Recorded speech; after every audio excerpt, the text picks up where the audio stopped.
अस्सलाम वालेकुम, मैं बिलाल मशहूर डिफेंस राइटर के साथ।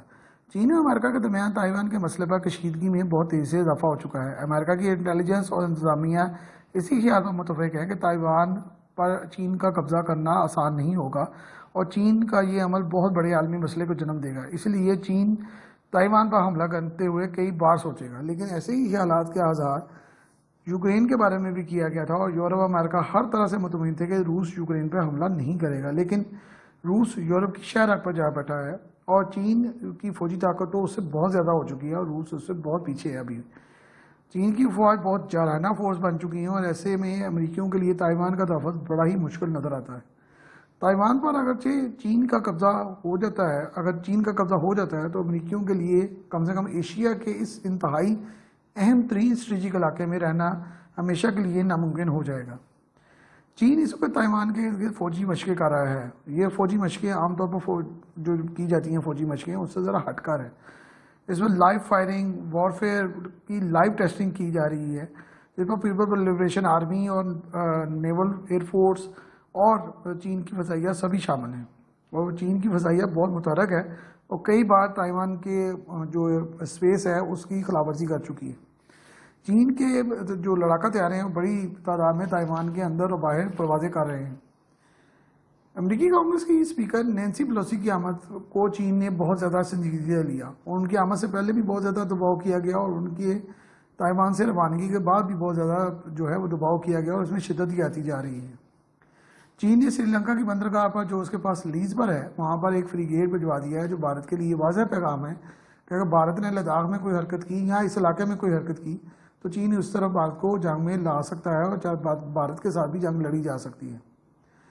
भारत की आला सतह पर जो क़यादत है उसने हालात की संगीनी पर बड़े अहम बयान दिए हैं। भारत जो इंडो पैसिफिक कमांड का हिस्सा है, किसी भी जंग की सूरत में भारत इसमें बराह रास्त मुलव्वस होगा और इसकी जद में आ सकता है, जिससे उसके बचने के जो चांसेस है बड़े कम हैं। ये सूरत हाल बहरहाल हो सकती है कि भारत जो है वो पाकिस्तान पर हमला कर दे और एक नई जंग छेड़ दे ताकि मामला जो है ज़्यादा प्रॉब्लम्स की तरफ चले जाए। इसलिए पाकिस्तान माशी और सियासी लिहाज से कमज़ोर तरीन सतह पर खड़ा है, जहाँ एक तरफ अमरीकी मफादात का तहफ़्फ़ुज़ करती हुई सियासी हुकूमतें और सियासी पार्टी हैं जो किसी पॉलिसी के बगैर आगे बढ़ रही हैं, तो दूसरी तरफ माशी बदहाली के बायस इस वक्त पाकिस्तान जंग लड़ने की कतई पोजीशन में नहीं है। एमन ज़वाहिरी की हलाकत ने कई सवालात उठा दिए हैं। हस्बे मामूल ये कामयाबी अमेरिका ने हासिल की है, लेकिन इसके असरात पाकिस्तान को बर्दाश्त करना होंगे क्योंकि ये एक हाई वैल्यू टारगेट था जिसका रद्द-ए-अमल बहरहाल आएगा। चीन एक सुपर पावर बन चुकी है। चीन का जो ताइवान पर कब्जा है वो सियासी और माशी मज़मून में रखता है। इस वक्त चीन के पास 26 लाख नफूस की ताकतवर तरीन फौज मौजूद है, जिसे जदीद तरीन हथियारों की मदद हासिल है। अमरीकियों ने जदीद हथियार ऑस्ट्रेलिया और गुआम के जजीरे पर पहुँचाने शुरू कर दिए हैं। इसके अलावा डिगो ग्रेशिया जो है वो एशिया में एक बहुत बड़ा जजीरा है, वहाँ पर भी अमेरिका बहुत ज़्यादा असला इकट्ठा कर रहा है, लेकिन अमेरिका बराह रास्त इस जंग का हिस्सा नहीं बन सकता। ताइवान चीन के मुकाबले में दफाई लिहाज से कोई हैसियत नहीं रखता। ताइवान की फ़ौज के बाद महज 1,70,000 नफूस जो है मौजूद हैं और स्ट्रेटेजिक हथियार सिरे से मौजूद नहीं है। ताइवान की फ़ज़ाइया जो है वो बिल्कुल जो है वो चीन के साथ जो है वो कंपैरिजन नहीं किया जा सकता। 150 F-16 वाइपर, 130 FCK-1 लड़ाका तैयारे और 46 मिराज 2000 तैयारे हैं, जबकि दूसरी तरफ चीन के पास बेशुमार स्ट्रेटेजिक बॉम्बर्स मौजूद हैं। इसके अलावा जदीद तरीन लड़ाका तैयारे मौजूद है जिसमें J-10C, J-11, J-16, J-20 stealth fighter, J-31 stealth fighter, Su-30 और Su-35 जैसे तैयारे मौजूद हैं। चीन के पास इलेक्ट्रॉनिक वॉरफेयर के लिए स्ट्रेटेजिक तैयारों के अलावा J-16 लड़ाका तैयारे भी मौजूद हैं जो खुसूसी आलात से मुज़य्यन हैं। इलेक्ट्रॉनिक वॉरफेयर में चीन अमेरिका के हमपल्ला है। चीन के पास 3 त्यारा बरदार जहाज़ मौजूद हैं, जिनमें से 2 पर J-15 फ्लाइंग शॉक तैयारे मौजूद हैं। हाल ही में J-35 स्टेल्थ लड़ाका तैयारों की तस्वीर भी सामने आई, जो ये तैयारे अमरीकी F-22 और F-35 के हमपल्ला हैं और ये त्यारा बरदार जहाज़ पर खड़े किए जाएंगे। चीन अमेरिका के बाद दुनिया का दूसरा बड़ा मुल्क है जो कि स्टेल्थ लड़ाका तैयारों को इस्तेमाल कर रहा है। पिछले 10 साल से स्टेल्थ बॉम्बर और स्टेल्थ लड़ाका तैयारे J-20 को इस्तेमाल किया जा रहा है। ताइवान की आबादी महज 2 करोड़ है और ताइवान की जो दुनिया में मजबूत तरीन माशियत है वो ज़बरदस्त रोल प्ले करती है। ताइवान के ज़र मुबाला के ज़खायर तकरीबन 500 साढ़े 500 अरब डॉलर हैं। इस वक्त ताइवान के पास सोने के जो ज़खायर हैं वो 424 टन है। ताइवान का कुल रकबा 35,808 मुरबा किलोमीटर है।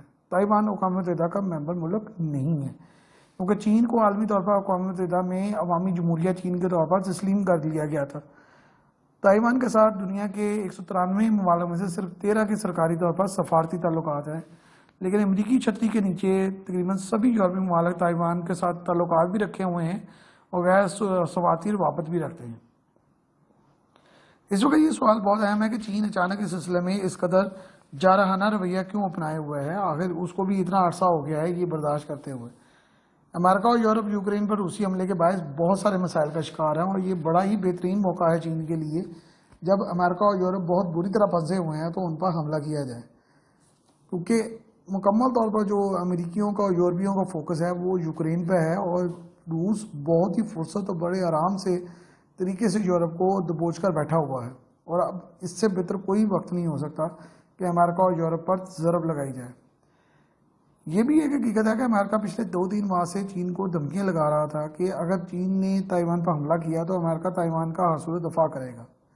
इसके बाद फौरी तौर पर अमरीकी आला शख्सियात का ताइवान में आना बहुत महंगा खेज था और चीन ने इसको बहुत ज़्यादा कंसर्न से लिया है। चीन और ताइवान इस मसले पर कई बार मुज़ाकरात कर चुके हैं। ताइवान अपने अलहदा जो हैसियत है उसको बरकरार रखना चाहता है, जबकि चीन ताइवान को अपना सूबा करार देता है। चीन ने ताइवान को एक मुल्क 2 नज़ामात की भी ऑफ़र की थी, जिसके तहत चीन ताइवान की खराजा पॉलिसी और अफवाह पर कंट्रोल रखेगा और ताइवान को दीगर तमाम मामलों में खुद मुख्तारी हासिल होगी, जिसे ताइवान ने मुस्तरद कर दिया था। ताइवान में सारे चीनी बाशिंदे रहते हैं, लेकिन पिछले 5-7 सालों से ताइवान के लोगों ने अपना तारफ़ चाइनीज़ बाशिंदों के तौर पर करवाने की बजाय ताइवानी बाशिंदों के तौर पर करवाना शुरू कर दिया है, जो कि चीन के लिए बहुत बड़ा कंसर्न है। चीन को इस पर शदीद तरीन एतराज़ है कि ये ताइवान नहीं है बल्कि ये चीन है और चीन का हिस्सा है। ताइवान दरहकीकत चीन का हिस्सा है और ये बहुत ही वाज़ेह बात है। 1683 से लेकर 1895 तक चाइनीज़ ताइवान के मालिक थे। जापान से शिकस्त के बाद ताइवान जापान का हिस्सा बन गया, जो 1945 तक जापान का हिस्सा रहा। दूसरी जंग अज़ीम में शिकस्त के बाद जापान पर अमेरिका का कब्ज़ा हुआ तो ताइवान ने जो चाइना है को वापस कर, जापान ने ताइवान को चीन के हवाले कर दिया, जो उस वक्त रिपब्लिक ऑफ चीन था। मुल्क में खाना जंगी हुई। रिपब्लिक ऑफ चीन जो है वो कम्युनिस्ट चीन की फोर्सेस से मात खा गया और कम्युनिस्टों का चीन पर कब्जा हो गया। यूं रिपब्लिक ऑफ चीन जो है वो ख़त्म हो गया।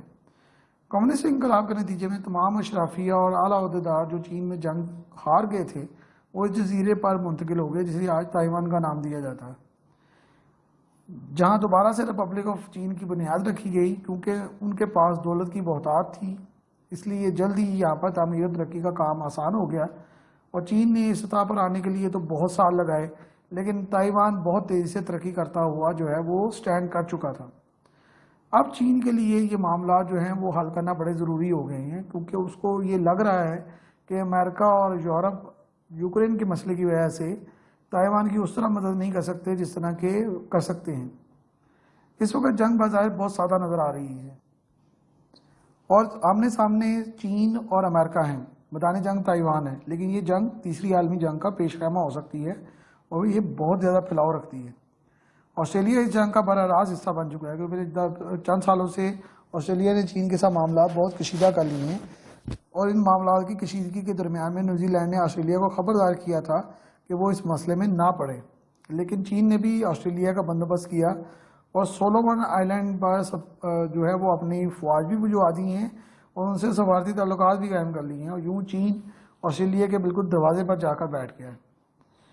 जापान और जनूबी कोरिया समेत दीगर इलाकाई ममालिक चीन की बढ़ती हुई कुव्वत से बहुत ज़्यादा खौफजदा है। ऐसे में सारा इलाका एक वोल्केनो की सूरत इख्तियार कर चुका है। श्रीलंका के साहिलों पर फ्रिगेट भेजने का मकसद भारत और अमेरिका को यह याद दिलाना है कि चीन स्ट्रेटेजिक पॉइंट्स को अपनी मर्जी से इस्तेमाल कर सकता है। अफ्रीका और एशिया में भी कई साहिलों की ऑप्शन चीन के पास मौजूद है। ऐसी सूरत हाल में जंग का फैलाव किसी भी जानब जो है वो जा सकता है। माशी और तजारती लिहाज से चीन को नुकसान हो सकता है, लेकिन अमेरिका जो है वो चीन को कभी भी चैन से बैठने नहीं देगा। इसी हकीकत के बायस जो चीन है वो ताइवान पर कब्जा करने के लिए अभी पूरी तरह जो है वो तैयार तो है, लेकिन ये है कि सोच विचार में पड़ा हुआ है। अगर एक मरतबा चीन ताइवान पर काबज हो गया तो अमेरिका और यूरोप के लिए साउथ ईस्ट एशिया और साउथ चाइना सी में कोई जगह नहीं होगी और वो इस समुद्री इलाके और इस पूरे रीजन से दस्तबरदार होने के लिए तैयार हो जाएं।